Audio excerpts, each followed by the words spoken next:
At the edge of the lake, just outside the school, is a 9-year-old buck-toothed boy named Ishan.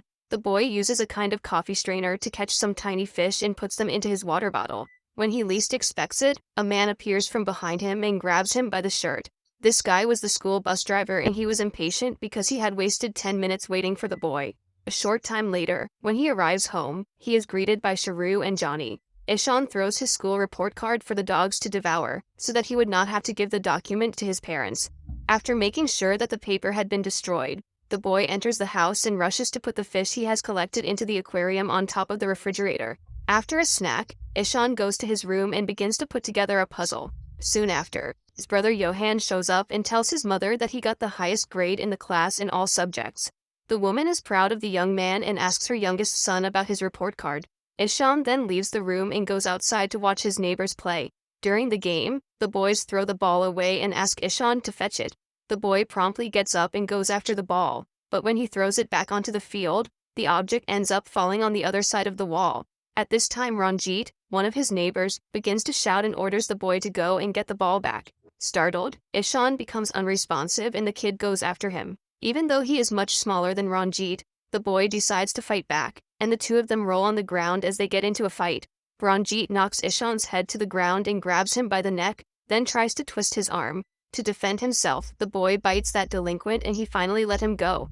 Then Ishan runs out onto the terrace and starts to cry, but soon gets distracted and plays with a kite he finds lying there. Later, when he returns home, he comes across Ranjit and his mother complaining to his parents. They accuse Ishan of starting the fight. Upon seeing the boy, his father slaps him across the face.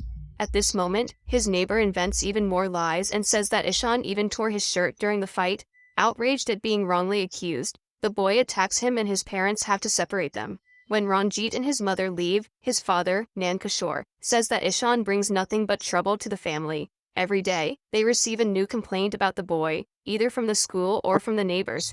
Then the man warns that if he receives any more complaints about him, he will send him to boarding school. After hearing his father's lecture, Ishan's mother kneels in front of the boy and begins to tend to his wounds. She knows that Ranjit is a troublemaker and asks her son not to mess with him anymore. The next morning, the boy has to face another day of school. In the very first class, Irene, his teacher, asks Ishan to read a sentence from the English book and indicate what the adjectives are. However, the boy cannot follow her instructions because he has great difficulty in learning. Believing that this attitude is the result of Ishan's disinterest, the woman kicks the boy out of her class. At the end of class, the boy returns to his classroom. One of his classmates asks if he did his math homework and if his parents signed his report card. Since Ishan didn't manage to do his homework and didn't show his grades to his parents, he knew that he would be scolded once again, so he decides to take his things and leave. While everyone else is attending classes, the young man walks through the streets of his small town in India. That morning, Ishan meets several new places and new professions that he had never imagined existed. Without a doubt, for him, that walk was much more fruitful than any day at school, because while walking through the streets and observing the daily life of people, he could learn new things, which did not happen during class. At the end of school hours, Ishan returns to school, waits for his classmates inside the bus, and goes home as if nothing happened. In the afternoon, his mother helps him with his homework, but is disappointed to see that the boy has not made any progress. The woman doesn't understand how Ishan can keep misspelling when they practice together every day. She worries that her son might repeat the third grade again and fall behind his friends. During the night, Ishan wakes his brother and tells him that he missed class that day. Ishan then asks him to write a note to his teacher justifying the reason for his absence. Initially, Johan refuses to forge the note, but eventually gives in to his younger brother's insistence. The next day, his teacher reads the note that says Ishan was sick, so he did not come to the last class. Then the woman decides to make a surprise math test. During the 30 minutes that the students have had to solve the questions, Ishan is daydreaming in his thoughts. The boy creates a story in his own mind in which he is a space pilot and his mission is to take the third planet of the solar system, Earth, and drop it into the ninth planet, Pluto. In doing so, Pluto is destroyed and the Earth remains intact. Thus, the boy comes to the conclusion that 3 times 9 equals 3. The next morning, while eating, his father finds the forged note that Johan wrote to the teacher. He asks Maya, his wife, if she had written that note, and his wife says no. Ishan realizes that he is in trouble. After getting a big scolding, his parents accompany him to the board of directors to clear up the misunderstanding. They learn that Ishan has not been doing his assignments, much less his homework. His teachers say that reading and writing is like a punishment for him and claim that the boy never pays attention in class. Faced with all those complaints, the school principal says that if the situation remains like this, she will no longer be able to help Ishan. The woman further suggests that perhaps the boy suffers from some intellectual disability and advises his parents to look for a special school for him. When they arrive home, Nan Kishore is determined to send his son to a boarding school. The man believes that only then will Ishan become a disciplined young man. Maya tries to dissuade her husband from this idea, because she didn't want to be away from her son, but he is convinced that this is the best way out of that situation. Even in the face of Ishan's pleas not to be sent away from his family, his father is unwilling to change his mind.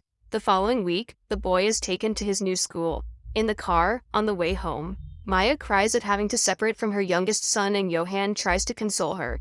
Meanwhile, Ishan feels abandoned and rejected by his family. During dinner, the boy can barely eat as he tries to process what is happening. At home, Maya finds one of her son's drawing notebooks.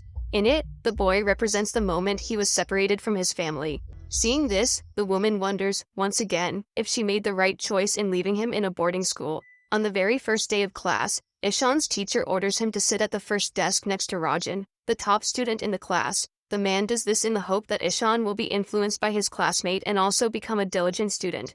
Later, during art class, the boy is distracted looking at some birds through the window when Holkar throws a piece of chalk at his head.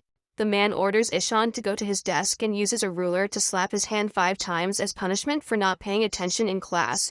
In English class, the boy also gets into trouble. As Professor Sen explains the subject, the words on the board begin to jumble and Ishan feels inferior to the rest of the class for not being able to keep up. After hearing his teachers call him dumb, lazy, and stupid so many times, the boy begins to believe it is all true. Now his imagination, which once allowed him to travel through space, begins to create horrible monsters to torment him. Little by little, that cheerful and spirited boy turns into an apathetic, depressed, and frightened child. On the weekend, when his parents show up to take him home, Ishan can only cry and starts running around desperately. When he gets home, Johan gives him a collection of 24 paint colors because he knows that his brother loves to paint, but even this is not enough to cheer him up. On Sunday evening, when his parents take him back to boarding school, although he is very sad, Ishan has no more tears to shed. All feelings had left the boy. All that remained was emptiness and indifference. The next morning, his friend, Rajan, finds him hanging from a ledge and is frightened. The boy asks him to get down from there and ends up falling to the ground. Then Ishan comes down to help him and the boy informs him that Holkar has been transferred to another school and a new teacher has arrived to replace him. When all the students are gathered in the room waiting for the new teacher to arrive, they hear a flute sound and start searching for where the noise is coming from. Suddenly, a man dressed as a clown bursts into the room performing acrobatics and starts singing. All the students are excited by the approach and interact with him. Even Rajan, who had a broken leg, tries to join in the dance. However, Ishan remains with his head down and does not show any reaction. After the show, Professor Ram distributes a blank sheet of paper to each of the students and asks them to draw or paint whatever they want. A few minutes later, the man goes to check on the progress of the artwork and realizes that Ishan has not even started his drawing. Ram does not want to rush him and says that the boy can do everything in his own time. However, the class comes to an end and all the students are ready with their paintings, except Ishan. Upon seeing this, the man's reaction is quite different from all the other teachers. Instead of being angry with the boy, Ram becomes worried about him. That evening, Ishan receives a phone call from his mother. The woman informs him that she will not be able to pick him up next Saturday because Johan will be playing in the final of the tennis tournament. The woman tries to apologize, but the boy just leaves the phone on the table and walks away. The next day, during recess, Ram questions Rajan about the whereabouts of his friend. The boy claims not to know and tells him that Ishan is not happy in that school. Rajan says that even though Ishan tries very hard, he cannot read and write. The boy is always grounded and his notebooks are full of red markings. Upon hearing this, the man goes to the student's locker to take a look at the boy's notebooks and confirms that, indeed, Ishan makes many spelling mistakes. But beyond that, he realizes something that apparently no one had noticed until then. After giving his classes at the boarding school, Ram heads to the other school where he works. He has been teaching special needs children for a few years, but on that day, the teacher is thrilled. Jubin, his coworker, sits down next to him and asks why Ram's eyes are full of tears, and the man reveals that after so many years, he came across himself as a child. The man realizes, looking into Ishan's eyes, that the boy needs help.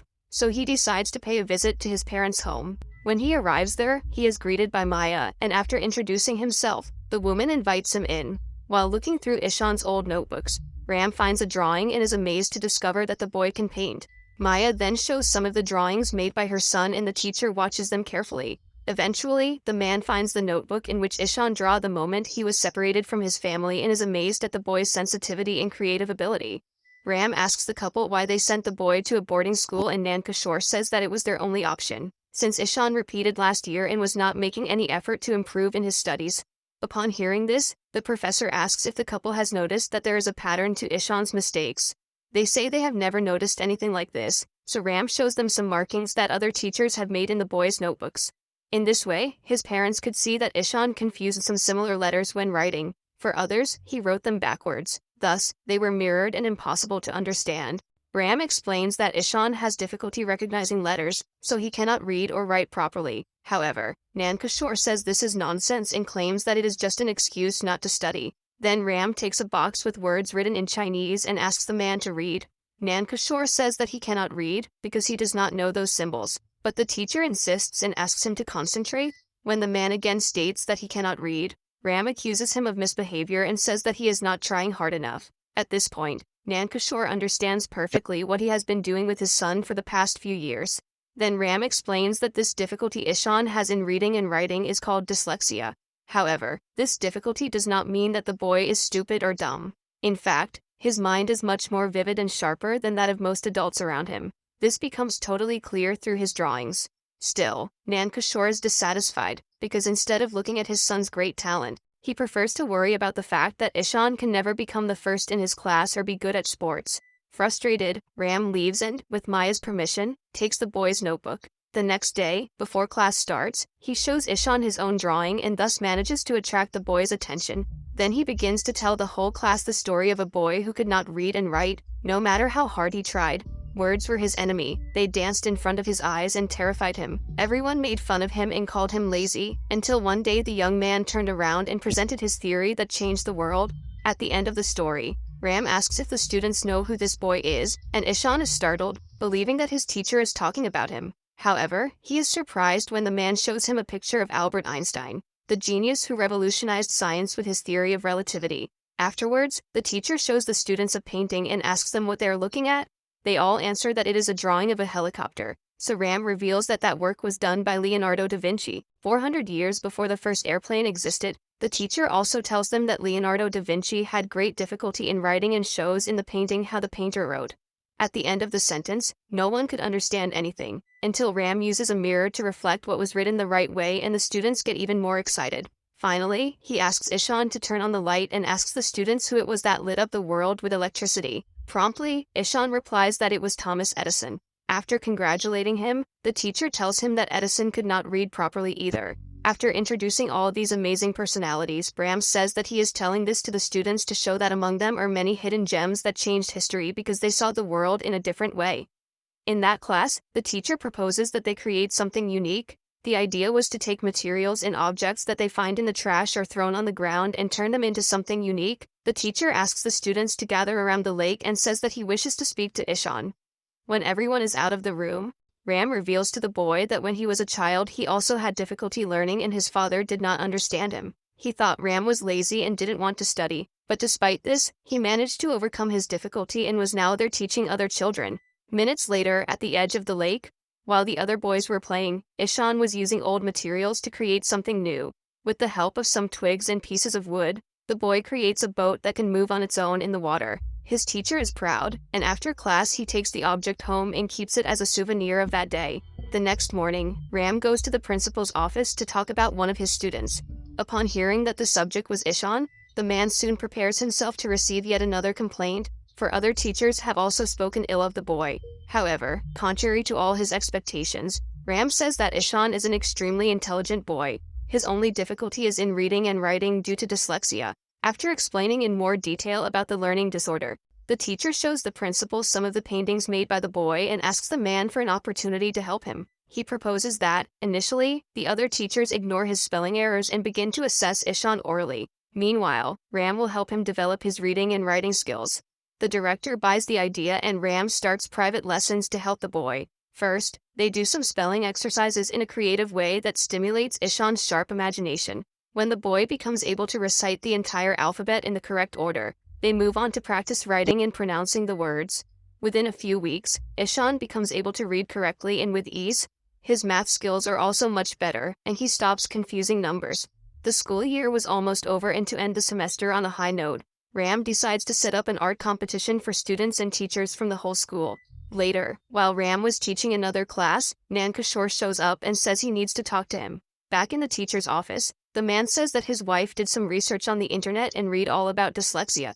Ram questions why the man is telling him this, and Nan Kishore says that he doesn't want the professor to think that the couple doesn't care about their younger son. Hearing this, the teacher says that affection is very important and can heal a tormented soul. He says that loving gestures and words make the child feel loved. According to him, the most important thing for the development of a child is that the youngster knows that if he fails, his parents will be there to support him. Only then can the child feel secure and develop self-love. Upon hearing this, Nan Kishore is speechless and gets up to leave. But before he leaves, Ram asks if his wife has also read on the internet about the Solomon Islands. There, when the natives want a part of the forest for cultivation, they don't cut down the trees. Instead, they gather around them and shout until they can't stand it any longer. They curse them with their words, and in a matter of days these trees wither and die on their own. Shocked by the professor's words, Nan Kishore leaves. On his way out, he runs into his son and spots him from afar. Ishan was reading the poster about the art contest, and his father is thrilled to see it. The feeling of guilt overwhelms him, and he does not have the courage to approach the boy. The next morning, before the sun has even risen, Ishan wakes up and begins to get ready. The boy leaves his room while his classmates are still asleep and goes to the lake to watch the sunrise. A few hours later, the students gather in the amphitheater to participate in the competition. Even the principal and his wife show up at the event. Ram asks Rajan about Ishan's whereabouts, but the boy tells him that his friend left before his classmates woke up. This news makes the teacher worried, but he cannot leave the other children to go look for the boy, so he decides to wait for him right there. The other teachers also show up to participate in the contest and are surprised to see their caricatures drawn by the students. A few minutes later, Lalitha Lajmi, Ram's teacher, appears, and the man announces that she will be the juror who will choose the winning painting. The competition begins and everyone prepares to do their best in their art. Hours go by and Ram becomes increasingly worried about Ishan's absence. But to his surprise, the boy arrives in time to participate in the contest. The teacher hands him a blank sheet of paper, and the young man looks for a more secluded place to sit and create his work of art. Now that he is calmer, Ram is able to begin his painting. A few minutes later, Ishan shows his painting to the professor, who is amazed by the richness of detail in the work. However, the boy is even more surprised when he realizes that Ram's painting illustrates his face with an extremely happy expression. A few hours later, the contest comes to an end and the director has the difficult task of announcing the winner. He says that Lalitha, his special guest, had to choose between two beautiful paintings. The result was a tie, but only one painting could be the winner, as it would be the cover of the school yearbook. So, in the end, the woman gave the win to a student and Ram came in second place. Everyone is curious to know who was the student who beat the teacher, and the principal announces that the winning artwork was Ishan's. Shy, the boy hides amidst the applause, but his courage is renewed when he sees the proud look on his teacher's face and Ishan takes the stage. After receiving the certificate, the boy is thrilled and runs into Ram's arms. At this point, the two embrace and begin to cry together with happiness. A few days later, the students' parents show up to take the kids home for the vacations with their families. When they arrive at school, Ishan's parents are called to the principal's office and the principal shows them that the boy's painting has won the contest and has become the cover of the school yearbook. On the back cover was the painting done by Ram, and the couple is surprised to see their son's face printed in one of the school books. Next, Nan Kishore and Maya go to the teacher's room to receive Ishan's report card. The couple is surprised to hear about their son's excellent progress and finds out that all this was made possible thanks to the help of Professor Ram. Before leaving, they go to talk to Ram and Nan Kishore embraces him. The man has no words to thank the teacher for the transformation he has caused in his son's life. Ram then says goodbye to Ishan and says that he will miss him, but will be there when the boy returns from vacation. Then the boy accompanies his family to the car, but before he gets into the vehicle, he runs back into his teacher's arms.